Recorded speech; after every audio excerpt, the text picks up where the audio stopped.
Welcome back to another episode of Off the Bench, Northern Arizona Prep Sports, presented by Rice Accounting and Jackson Hewitt Tax Services and Cottonwood Parks and Recreation, right here on Verde Valley TV and KVNA 104.7 FM. I'm your host, Philip Catafamo. We've got a great show in store for you this week. Later in the program, we'll be joined by Mingus Union High School baseball coach Erick Quesada to talk about which returning players could have a big impact this season. Then we'll be joined by Flagstaff girls basketball coach Tyrone Johnson to talk about his program's top 5 conference ranking. But on the other side of this break, we'll be joined by Camp Verde softball coach Clint Teague to talk about his first year coaching the program. All of that and a whole lot more right here on Off the Bench. Don't go anywhere. We'll be right back.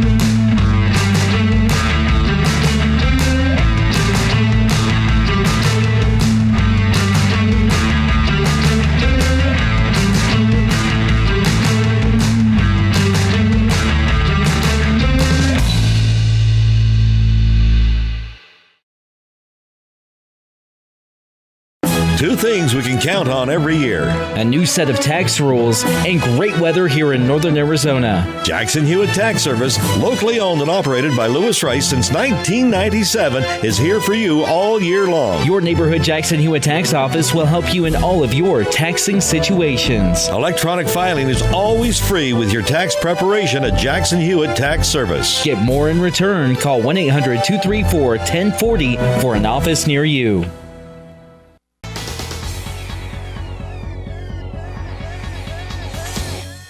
Welcome to Off the Bench, Northern Arizona Prep Sports, presented by Rice Accounting and Jackson Hewitt Tax Services and Cottonwood Parks and Recreation. I am joined now by Camp Verde High School softball coach Clint Teague. Coach Teague, welcome onto the show.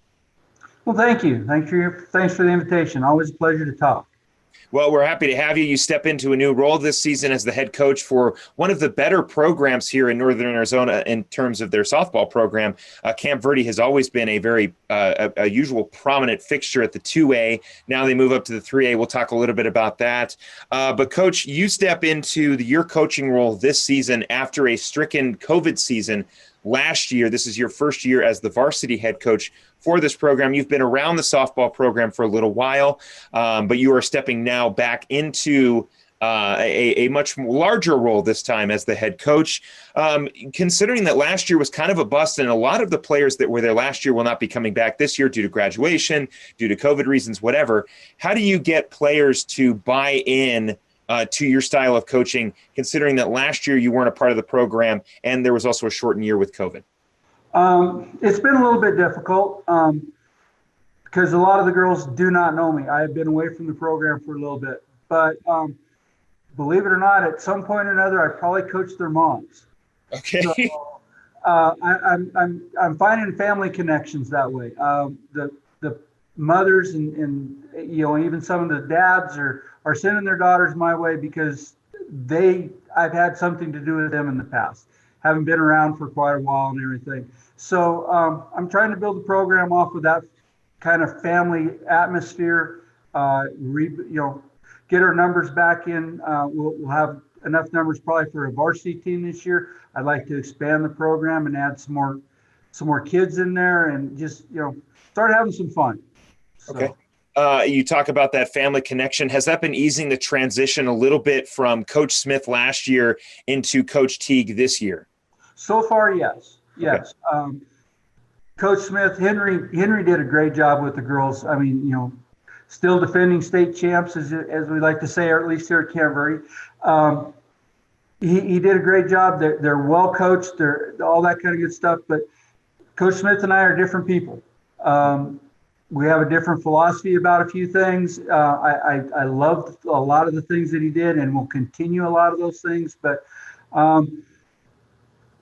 I'm a little bit more about family, a little bit more about making it fun and having the girls be there out of love for the game. So. Okay. Well, clearly you have a passion for the sport. Your daughter was a part of the program there in 1999. You were helping out the varsity program up until Coach Smith's first year in 2014. You took a little bit of time away from the program, but let's kind of go back even further. You started teaching at Camp Verde High School fairly recently in 2016. So what piqued your interest in coaching with your daughter being there? And then what kind of brought you to the realization of, you know what, I want to go into teaching here. And you're also, on top of all that, teaching at the school that you once attended as well. You're a former Cowboy yourself. I am. As a matter of fact, not just my oldest daughter, but I've had all 4 of my children graduated here from Camp Verde. One as early as 96. He won a state championship in baseball. And then the other 3 daughters, the 2 youngest ones graduated in 2011 and 2014. I was here to help coach with them a little bit as an assistant coach. But yeah, I mean, my family is from here. If you come to Camp Verde, somebody once said you can't shake a stick without hitting a Teague. So okay. It's home. I love it here. This is my high school. I graduated with some of the teachers that I'm teaching with. Haven't always had the opportunity to teach here, but the opportunity did arise, as you said, in 2016. And I have a degree in agriculture, and they needed some help with the FFA and ag program. So they invited me to step in. Unbeknownst to me, the welding program also was part of that part of that teaching deal. So now the welding program has grown to the point where I don't get to teach agriculture anymore. I have strictly just welding classes, and I'm enjoying that. And then, like you said, I played here. My daughters played here. The softball program kind of feels like family, even though I haven't been around lately. So when they were looking, I volunteered to step up because it is near and dear to my heart. So that's how I got here. Well, that's good. Clearly, there's a connection there. You have a connection with the program. While it's not a recent connection, it's still a connection nonetheless. Obviously, you yourself being a former Camp Verde Cowboy, now coming back to teach in FFA and in the agriculture and as well for welding. I kind of had a feeling you were in some sort of a shop class because of the echo inside of the classroom. And I'm glad that my assumptions are correct, that you are one of the shop teachers there. But, Coach, last season, Camp Verde was discussed about being probably one of the top programs in terms of the 2A. You mentioned it early on. Technically, the Cowboys are still defending champions. They won the state title in 2019. They come back here now in 2021 after the very disappointing 2020 season because it was cut short due to COVID. That group of seniors that had been there since their freshman year were getting ready to possibly win their second title in a row. But now here in 2021, how do you try to carry that momentum, if there were any, from that year in 2019 here into 2021, considering that you kind of have more of a gap than the actual program does, because obviously last year was a bust. You're coming into your first year. So how do you as a coach sort of go, look, we're just picking up from where Coach Smith left off. There's going to be some changes. Obviously, you're a different coach. But in terms of how the program works, we're going to be trying to carry that momentum from that 2019 team. So how do you as a coach do that? With the very basics, make sure the girls feel at home, make sure that they understand what it takes to play Cowboy softball. Try to be direct and honest with them and show them that by hitting all these steps, we can get to that point where we want to be. Don't put the emphasis so much. Don't raise the bar too high. Make those goals achievable, but you got to stretch to get there. So we're looking at growth. We're looking at commitment. We want those things in these girls, and that's what we're going to try to communicate. Okay. Is yes, we have a history of winning. That's not going to change. We're going to be hard-nosed, competitive, we're going to give it all. We'll leave it out there on the field, and the results will be what the results will be. Obviously, this season, of course, you step in during a transition year as well. Last year, Camp Verde competed in the 2A. It'll be their first season this year competing in 3A softball. How are you feeling about the change? I know this is your first season. There are a few familiar faces that also made the shift, one of being Payson, which we will talk about a little bit later. But how are you feeling about that jump from 2A to 3A for this program?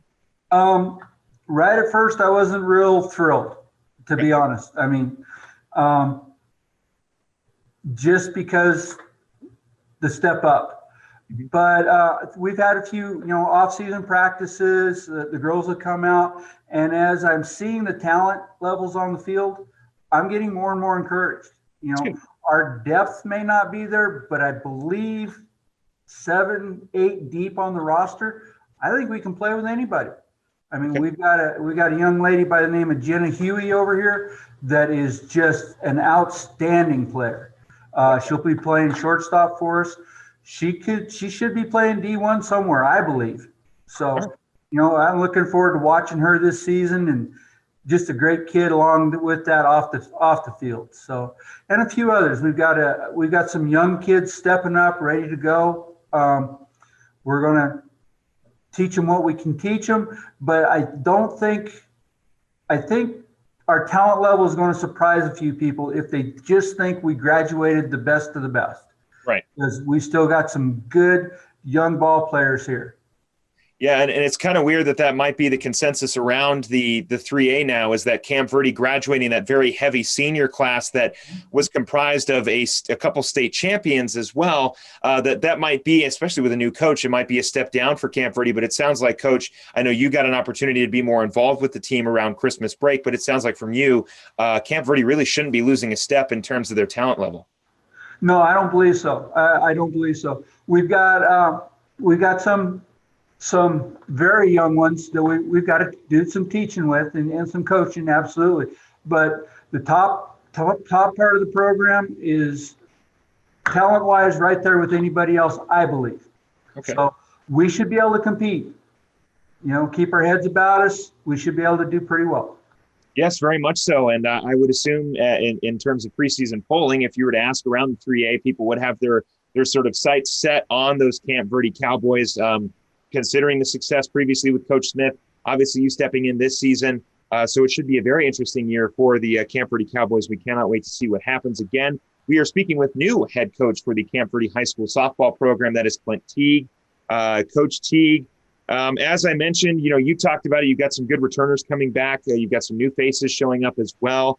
In terms of selecting that team, obviously this is your first year. What are you really looking for in terms of some of the girls that have come out? What are you looking for in terms of their gameplay, in terms of their attitude of going, okay, this person right here would be a great fit for my program?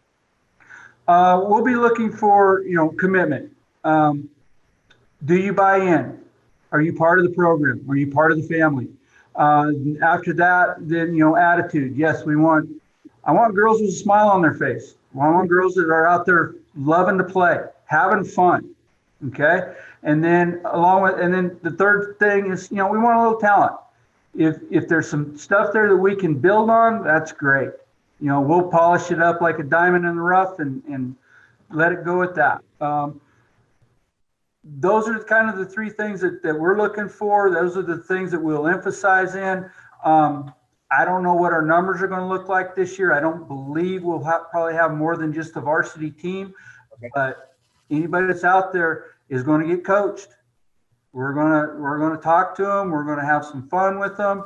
And I'm really, really looking forward to working also with the group of assistant coaches that I've got. A lot of experience there. Some other Camp Verde kids coming back and helping out the program. So really looking forward to that also.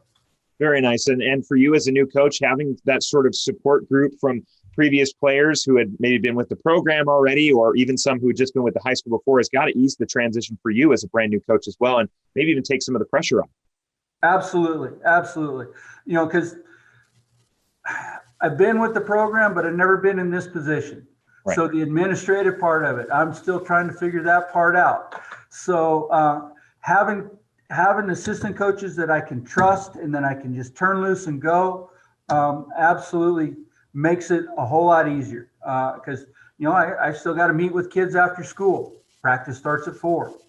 Somebody can be there, get them started. That's, and I can trust on this group to do that. I've got one young lady, she played softball down at ACU, Arizona Christian. She's back this year, looking forward to that. Another one that is, and not all state, but all conference player, first team. A few years ago, I coached both of them in high school. And then my oldest daughter is back as my lead assistant. So, and, to make it even more family, I'm coaching my granddaughters. So, okay. Very nice. Okay. Which is, another reason I kind of wanted to do the program is, try to keep working with the family, keep them interested, and making sure that, Cowboy softball is just as much my family as it is everybody else's. So. Yeah, Coach, and it sounds like the cohesive theme in terms of this season is very much that family, and it can be tied to a lot of different things. Obviously, the connection with the coaches, obviously the family connection with the players, obviously tough times right now with COVID. Everybody needs sort of that family environment to sort of take their minds off of what might be going in school or outside of school. And it seems like the Camp Verde softball program is in good hands. The Cowboys start their season on March 22nd against the Payson Longhorns, a very familiar foe to the Camp Verde Cowboys. Coach, how are you feeling about that game, and how excited are you to actually get some softball going? I can't wait for Monday. We can actually, I can count the kids' heads and know what I'm going to have and start thinking about where and who and all that kind of good stuff, and actually get down to the coaching part of it. I'm looking forward to it. The Payson game, we'll go into it with our eyes wide open, and learn about the 3A, where hopefully where 3A is and where we fit and where we need to grow. And that's what we've got to do. We've got to take it. We've got to take and learn and soak it all in, and then transfer it out to the kids and let the girls play. Well, Coach Teague, I want to thank you very much for coming on the show this week and giving us an update on this program, a very strong 2A program, looking to continue that into the 3A, a brand new conference, a brand new head coach right there in Clint Teague. And the message of family for the Cowboys this season is quite strong with his coaching staff and with the players. So we will see what happens with the family of Cowboys out there this season on the softball field. But Coach Teague, best of luck on the season going forward. We look forward to touching base again mid-season, and hopefully we'll get an opportunity to speak before you guys head into the playoffs. But best of luck on the season, Coach, and hopefully it works out for you. Thanks, Philip. It's been a blast. Yes, sir. When we come back, we'll be joined by Mingus Union High School baseball coach Erick Quesada. You're not going to want to miss that one. We'll be right back. Don't go anywhere.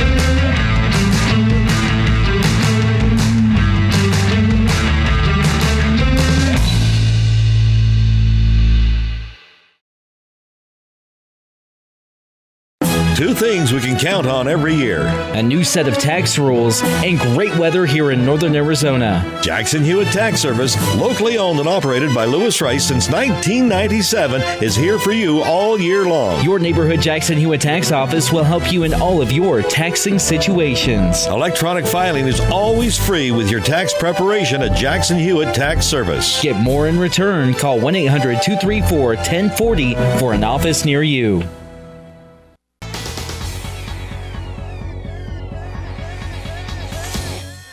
Welcome back to Off the Bench, Northern Arizona Prep Sports, presented by Rice Accounting and Jackson Hewitt Tax Services and Cottonwood Parks and Recreation. I am joined by a very familiar face to our program and to Yavapai Broadcasting in general. That is Mingus Union High School baseball coach Erick Quesada. Coach Quesada, welcome on to the show. Hi, good seeing you again, Phil. Appreciate it.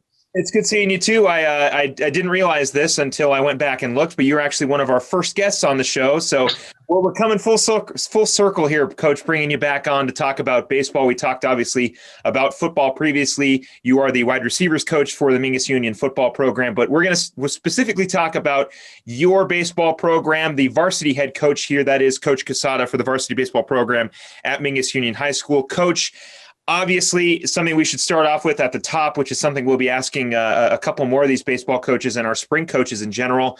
Spring was hit the hardest with COVID-19, the entire season getting canceled after, I think, maybe like 2 weeks of the season. Yeah. It was very, very quick. So let's start with that, Coach. Where were you at when you heard the news, and how did you break it to the guys that a lot of their senior seasons were pretty much done after you got the news? Yeah, right. So, fortunately, like with last year, we were able to get a preseason tournament in at the beginning of the year. So, after seven games, that's when, the axe came down. But it was just kind of, it was just a weird vibe. We were actually, believe it or not, in the gym. We were doing some practice in the gym because the weather wasn't, the greatest then. Right. We're hanging out, doing our own thing. And actually we got news that spring training was canceled. And that was kind of for me this is it. Like I just saw the writing on the wall. That was a practice on Friday. I had given the kids the Saturday off. And then after that, I didn't see him again. So it was literally just I said, hey, I'll see you guys on Monday for practice, and I never saw him again. So really, really just it just really tough to talk about. Still, it was just a gut wrenching thing, because had we not had that preseason tournament, it would have been 3 games. Yeah, no, very much so, and it's unfortunate as a coach to have to tell a few of your seniors, hey, your senior year, and there were a couple guys who were having some pretty good years, and we'll talk a little bit about the seniors who you did end up losing after last year. But Coach, it's very tough, and I hate to be in the position that a lot of spring coaches were in, which was very much having to break that news of, hey, your senior season is done, you can't come back. I mean, you just can't. But thankfully, what we're looking at now is a return to normal in terms of the spring season, which is great. I know that we're still kind of waiting to hear back on a lot of the details for the spring season, but for the most part, we've been able to get through the fall season. We've been able to get through the winter season. The vaccine has been making its way around the state and throughout the entire world, which is great.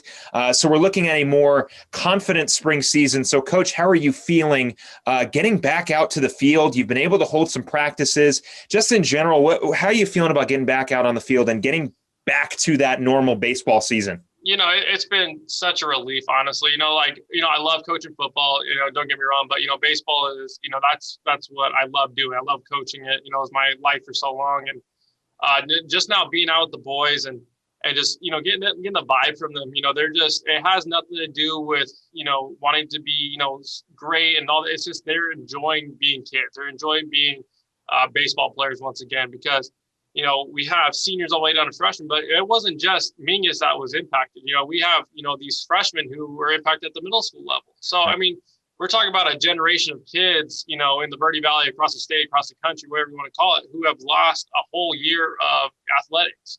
And you said it best, it's not like they're in college where, you get their redshirt year or COVID year, whatever it is. These kids, these seniors, they lost a whole year of nothing that they'll ever get back. And same with this junior and sophomore class. It's been very rewarding, to say the least, just to have these kids and, understand that, they're out there for the love of the game. And we held, I believe, open field with the 3 weeks left in the football season. Obviously I wasn't there, but my assistant coaches ran it, and we've had about 25 kids who have yet to miss a day. Wow. From then all the way till now. So we're talking about 3 months worth of work. So it's been fantastic, and I'm loving every second out there. Coach, just kind of want to get back to last season real quick. We'll get into sort of the reception of the fall and winter sports.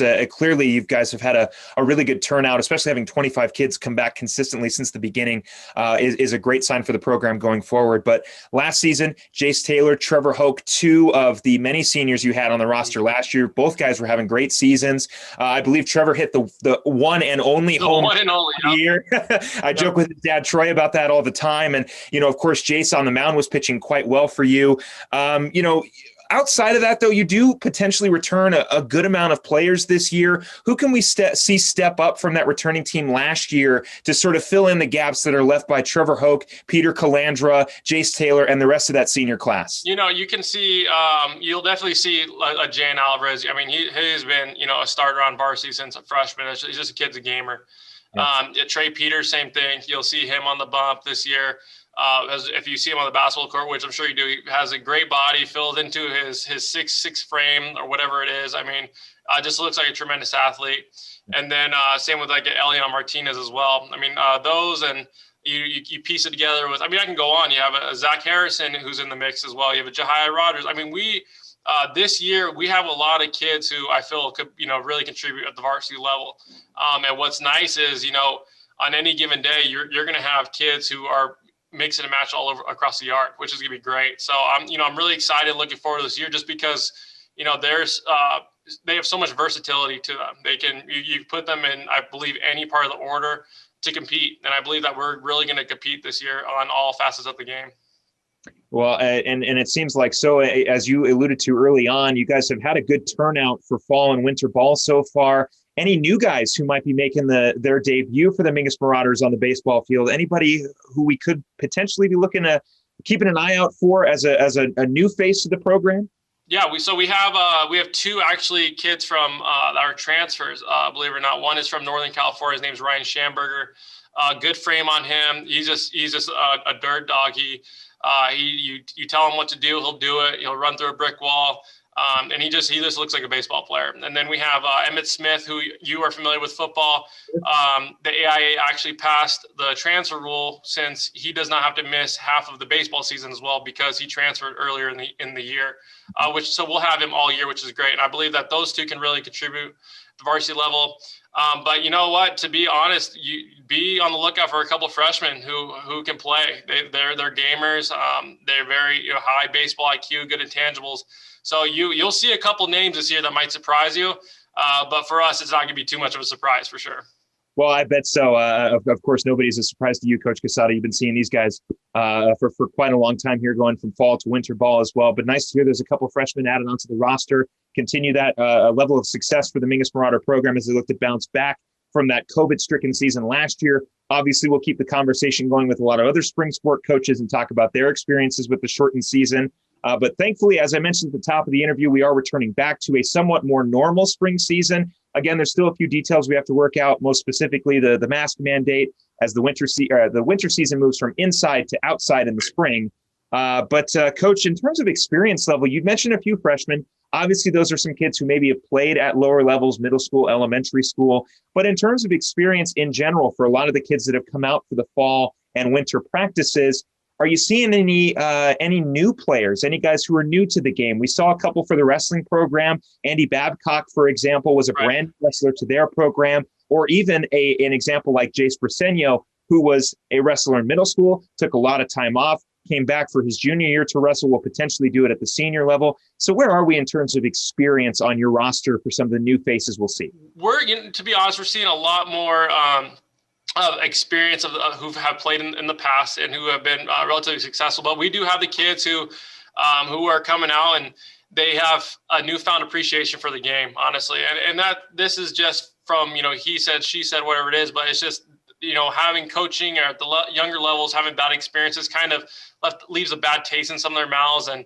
a little apprehensive to come out. But once they see, their boys are out, they see, what, we're about as a program and what we expect, we've seen a lot of kids have come out who have never played, or we've seen a lot of kids who have, taken a year or two off and stuff like that, who didn't plan on playing baseball, which is great. We're never going to turn away a kid, especially, here in Northern Arizona. We're very prideful about having multi-sport athletes. But, it's with baseball being a very, very, weird and, challenging sport, you kind of have to start younger. It's tough to, throw, a linebacker in, his junior, senior year and try to hit it, 85-mile-an-hour fastball. It's one of the hardest things in the world. So, but having these kids come in sooner, it allows us to develop them more. And I think that with these kids, obviously, it's more development. But the kids who have obviously more experience, we're really teaching it like I use a phrase, the zoo and the jungle. The zoo is, what you're getting used to. The jungle is when you go to war. You know what I mean? So that's what we really have with those kids. They're in the zoo, but we got to get them prepared for the jungle when we unleash them. So. Well, it is quite a jungle in the 4A Grand Canyon region regarding baseball. There's a lot of tough competition. Bradshaw, Lee Williams, just to name a couple of the schools that have very, very strong baseball programs. Obviously, we'll see a brand new coach for Coconino High School. Right. So that'll be interesting as well. But Coach, in terms of your lower levels, we saw a couple programs this year at Mingus not have the JV and freshman programs. Is baseball falling into the same trap of not having JV and freshmen?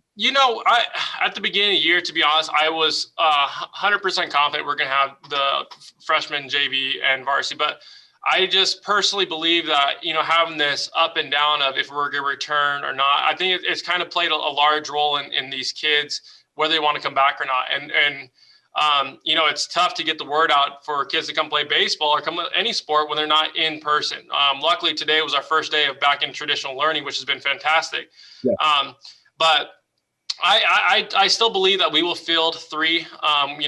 Doing the numbers, I believe we're close to 40 kids altogether, which is really, really good. But we're just really lacking a sophomore class, to be honest with you. Our freshman class is strong, our junior class and senior class are strong, but that sophomore class, those younger levels, that's that tweener between, that frosh or the JV freshman. But I do believe that we'll field 3. Our JV may be mostly comprised of freshmen, but we should field 3.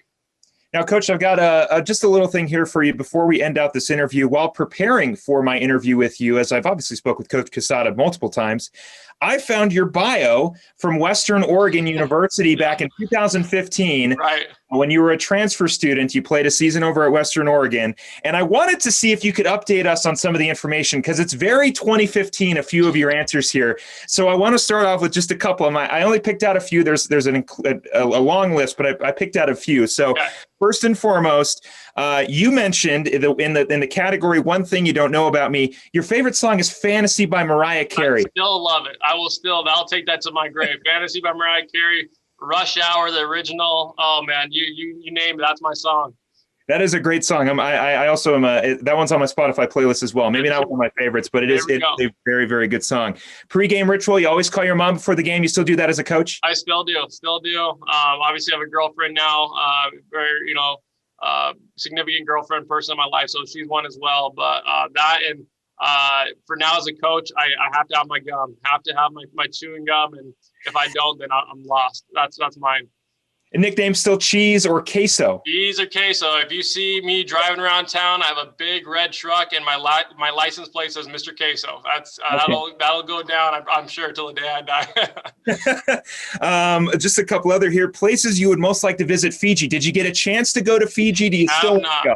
No, I still would love to go. I think it's still on my bucket list whenever, hopefully COVID ends sometime soon. Maybe more of a baseball question now. As a manager, you move from a player to now in the coaching role here. One of your favorite drills and practices for baseball was somersault fly balls. Is that still a drill that you like to conduct now as a coach? Absolutely. It's fun because it gets the kids all out of whack, using different eye levels, get them a little bit dizzy. But it may seem like a circus kind of a drill, but it's actually really, productive because it allows you to control your body, control your feet, and get your, body weight under you to go through a fly ball. I love doing it.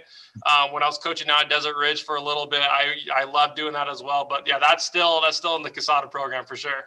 Okay, favorite athlete is listed as Johnny Manziel. It's a very 2015 answer. That is a 2015. Football would have just came into the Cleveland Browns program. Right. Is Johnny Football still number one in your heart, Coach? I love Johnny Football, don't get me wrong, but I believe my favorite athlete would have to be Allen Iverson and Steve Nash. Baseball, Derek Jeter. Okay, of course. The captain and Steve Nash, longtime point guard for the Phoenix Suns, Dallas Mavericks, and Los Angeles Lakers.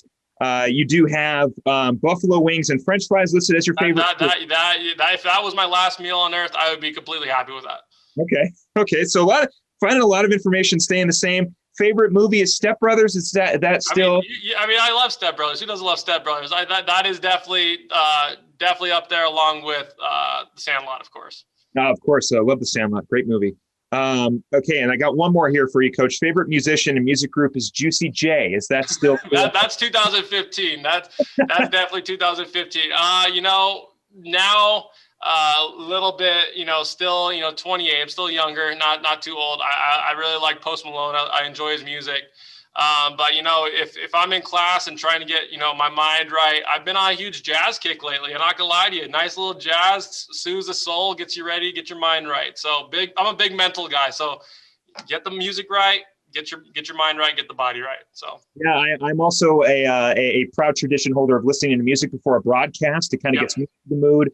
I used to listen to music all the time before games, and now I do it here before broadcasts. And I work at a radio station, so I'm constantly listening to music before interviews. But Coach Erick Quesada of Mingus Union High School's baseball program, the Marauders are looking to bounce back after a COVID-stricken season, much like everybody and every spring sport here in the 4A Grand Canyon region. But Coach Q, I want to thank you very much for coming on, and we look forward to talking to you a little later in the season and seeing what those Marauders will do out on the field. Yeah, I appreciate it, man. I look forward to having you guys out there. Go Mingus. Let's go win a region title, huh? Yes, sir. It would be very welcome for the Marauders to get another region title under their belt. But Coach Quesada, thank you very much for coming on. When we come back, we will talk with Flagstaff High School girls basketball coach Tyrone Johnson about the season so far and who he's looking forward to playing against before the season wraps up. All of that and a whole lot more. Don't go anywhere.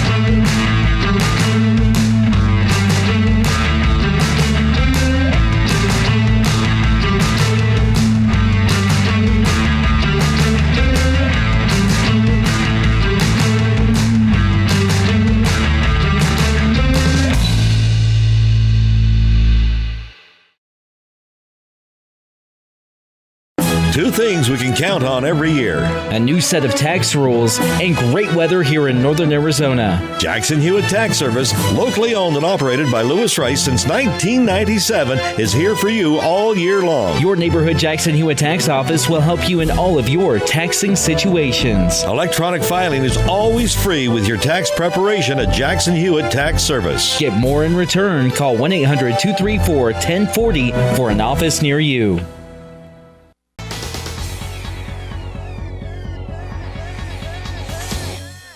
Welcome back to Off the Bench, Northern Arizona Prep Sports, presented by Rice Accounting and Jackson Hewitt Tax Services and Cottonwood Parks and Recreation. I am joined now by a familiar face to the program. He is Flagstaff High School girls basketball head coach at the varsity level. Welcoming him back to the show, Coach Tyrone Johnson. Coach Johnson, welcome back. Thank you. I appreciate you having me back. Well, we're happy to have you back, Coach. The Eagles are playing some phenomenal basketball right now. We spoke, I think, at the beginning of the season, maybe in the beginning of December, when this team was getting ready to start playing. But we've got a lot of games under our belt so far. The Eagles are playing very, very well right now, sitting right at the top of the 4A Grand Canyon region, as they usually do, because Coach Johnson runs a phenomenal program over there in Flagstaff. And to that credit, you guys are looking to capture another region title. So, Coach, I want to talk a little bit about that consistency over your tenure as the head coach of Flagstaff. It seems like your program is the one that is always sort of at the forefront in the conversation of the 4A Grand Canyon region. It's almost like everybody's trying to catch up to Flagstaff, as opposed to in other sports where you've got, well, some years Mingus is good at this sport, some years it's Bradshaw, some years it's Flagstaff. But it seems like in girls basketball, Coach, you are sort of the Los Angeles Lakers or the Boston Celtics or whoever you want to say. You are the usual dominating program at the top of that region. So let's start off. How do you keep that program so consistent throughout the years? Well, first off, I appreciate that. The thing of it is when the girls come in, there's just an expectation. I think the past players have laid a foundation, and that foundation is of hard work, respect, playing the game the right way, buying into what we're trying to do because they had success with it. And so oftentimes when girls come to Flag High, they're coming there because of the program's success. And so they're more willing to just jump in and fit into what we're doing, as opposed to coming in and trying to do it their own way. And so, we get early buy-in, and we just make sure our whole thing is you don't have to be the best, but you have to give your best. And that's just the bottom line. So I need your best effort. I need, you attentive. I need you just going all out. And we try to create that as a habit, because we preach to them, you're creating a habit either way. Either you're creating the correct habit or the incorrect habit. And so let's create correct habits. Well, and those correct habits have been consistently correct throughout your tenure here. As I mentioned, you guys are looking to capture another region title and compete for a 4A state title here in 2021, or I guess I should say 2020 to 2021. But as I mentioned, the Eagles playing some really good basketball right now, only suffering a loss early in the season to Hallbrook, a very strong 3A team. Coach, what happened in that game? Let's just talk a little bit about how your team bounced back from that loss to Hallbrook, and how you sort of process a loss like that earlier in the year. Well, I think that game, because we get a lot of girls that come from the reservation, that was probably an important game to them. And so I think that we were trying too hard. We were doing things that were uncharacteristic. Simple things as catching the basketball we couldn't do, fast breaks by ourselves, dribbling off our foot. We sent Holbrook to the line 35 times. And so those types of things are not a recipe for success. And on top of that, you have Holbrook, who's a solid team, and you can't afford to do the things that we were doing and come out with a victory. Coach Perkins, he always has them ready, and especially when it comes to playing against Flag High. And so we couldn't make the mistakes that we did and expected to win at Holbrook.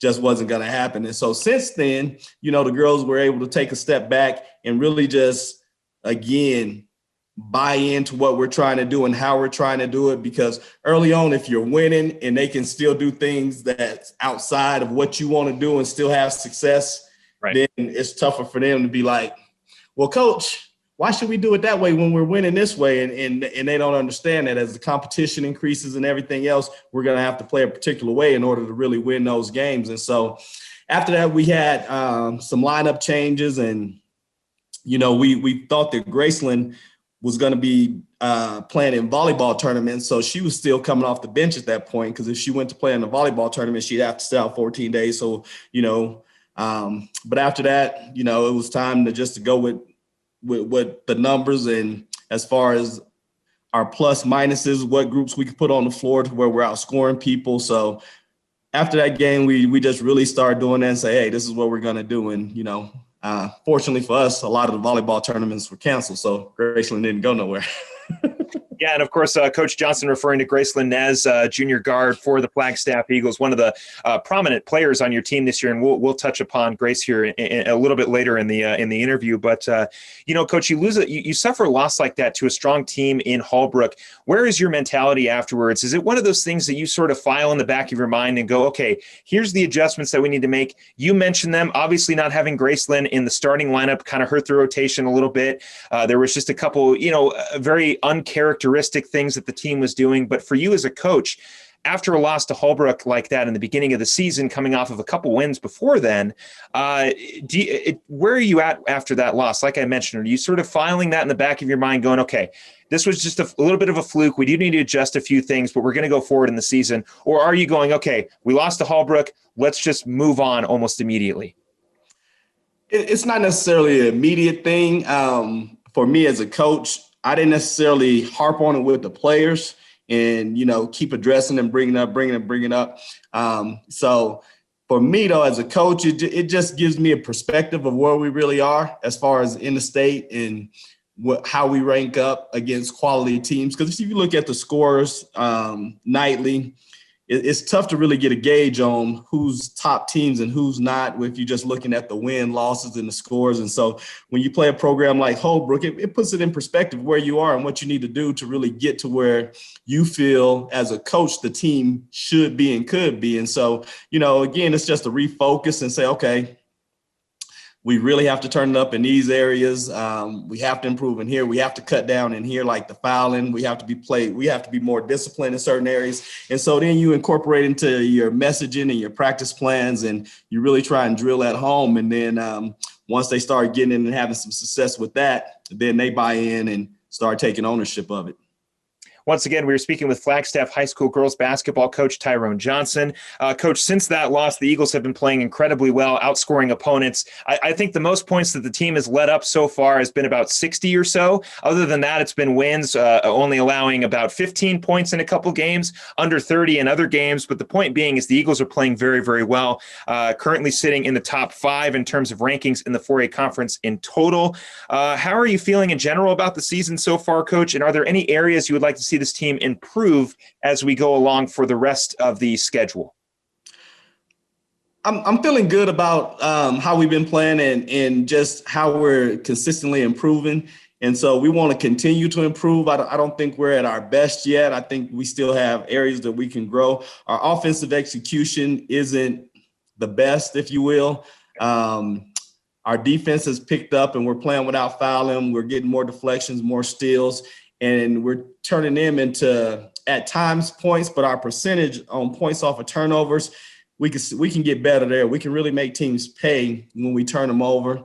I think our transition as far as getting rebounds and getting out and running, we don't get as many points there as I like. I think we can push the ball more. We can get more points in transition.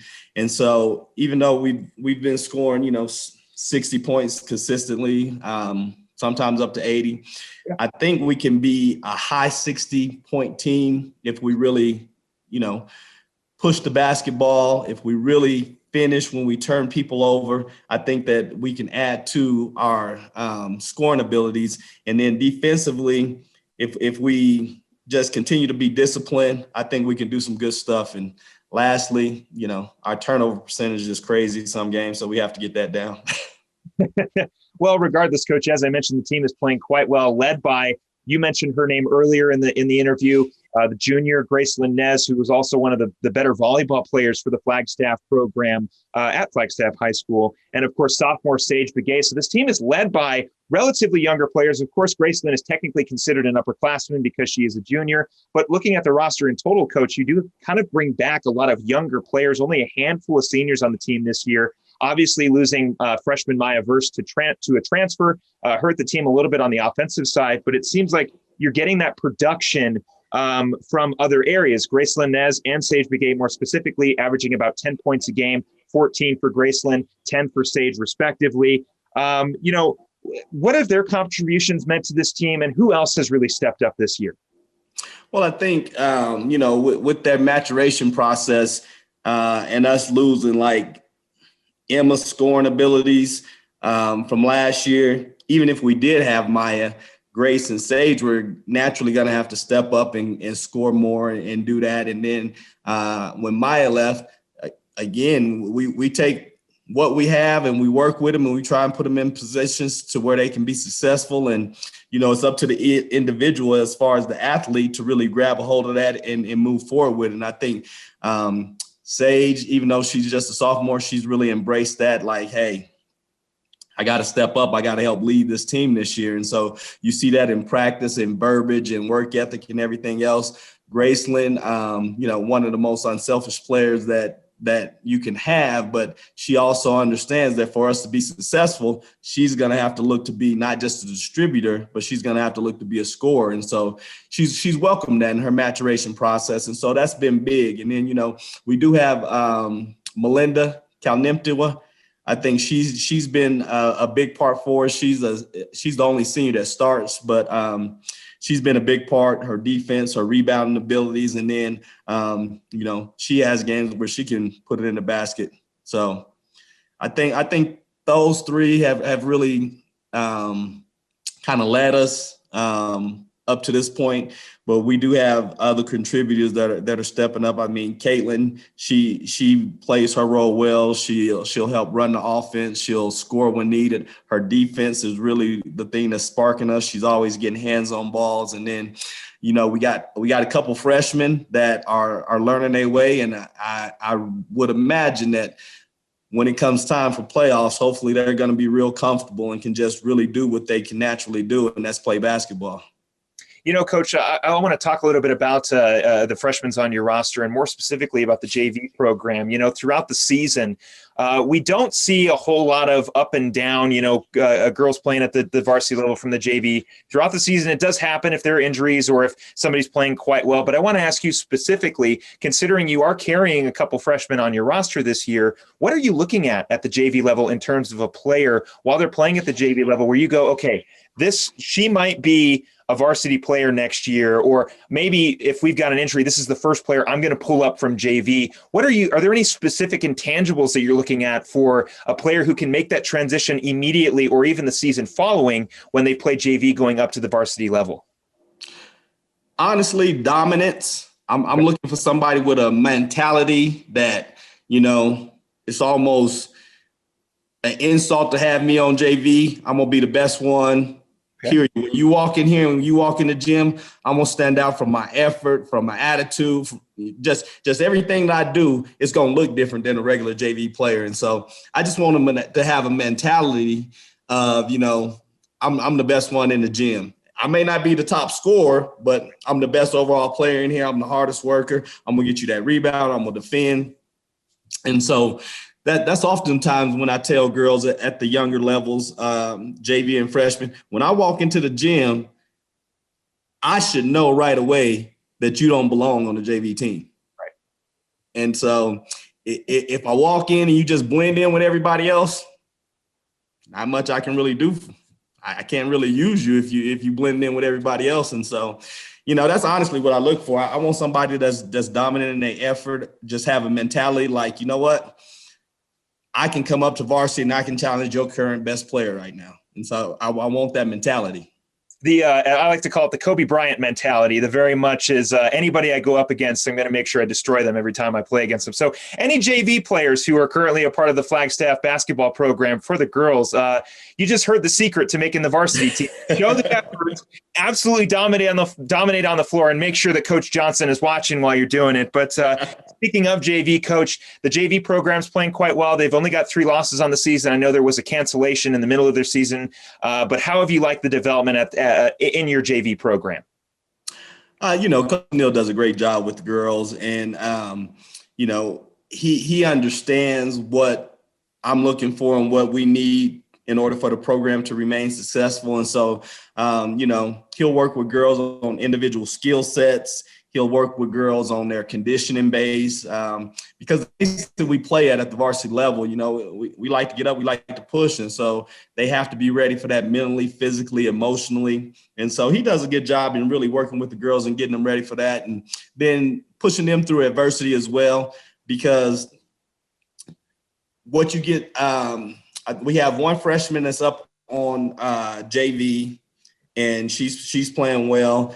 But then you also have a couple of juniors that we may say, okay, you will be able to help us out next year if you do this. And so he's real good at, saying, hey, this is what you need to work on, and this is how you need to develop in order to be impactful at the varsity level. And so he does a great job. And then Coach Janey at the freshmen, our freshmen are doing real well. We have a real nice freshman class. I don't even think they've had an opponent come within like 40 points of them. So they're doing real well. Yeah, they are doing real well, and that's good for your program going forward. As I mentioned, on the roster this year for varsity, you are not losing too many players. A lot of returners coming back potentially for next season. Obviously, the JV team is playing well. You just said it, the freshman program is looking great. So the future, for those of you in the 4A Grand Canyon region, Flagstaff's here, and they're here to stay for a very, very long time. And they are led by that man right there on your screen. Who are you hearing? Coach Tyrone Johnson of Flagstaff High School Girls Basketball. Coach Johnson, we look forward to the rest of the season for Flagstaff. You got a tough opponent in Deer Valley coming up a little bit down the line. You're finishing up a lot of the matchups against the 4A region, including a game against Mingus. I look forward to meeting you in person during that game against Mingus, and hopefully, at least jokingly, I say this, the Marauders were able to give the Eagles a little bit of a tough time. But it should be a good one, Coach. Best of luck in the rest of the season. We look forward to seeing Flagstaff in the playoffs and hopefully capture a 4A state title.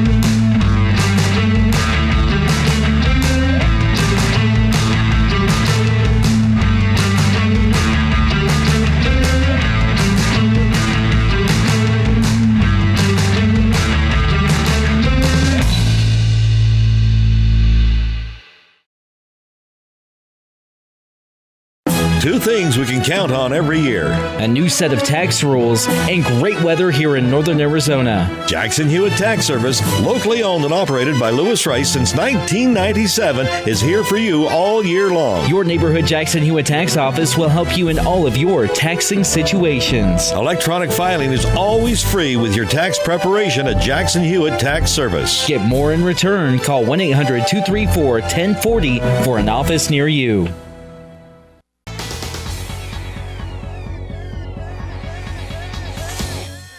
Welcome back to Off the Bench, Northern Arizona Prep Sports, presented by Rice Accounting and Jackson Hewitt Tax Services and Cottonwood Parks and Recreation, right here on Verde Valley TV and KVNA 104.7 FM. I'm your host, Philip Catafamo. I'd like to thank all my guests for coming on the show this week. I'd like to thank you for watching and listening along. On our next installment of the show, we'll be joined by Lee Williams High School baseball coach Patrick O'Boyle, as well as Prescott High School baseball coach Kent Winslow. Both of those programs are looking to transition from 2019 success into 2021. All of that and a whole lot more on the next installment of Off the Bench. I'm your host, Philip Catafamo, wishing you a great rest of your week, and we'll see you next time.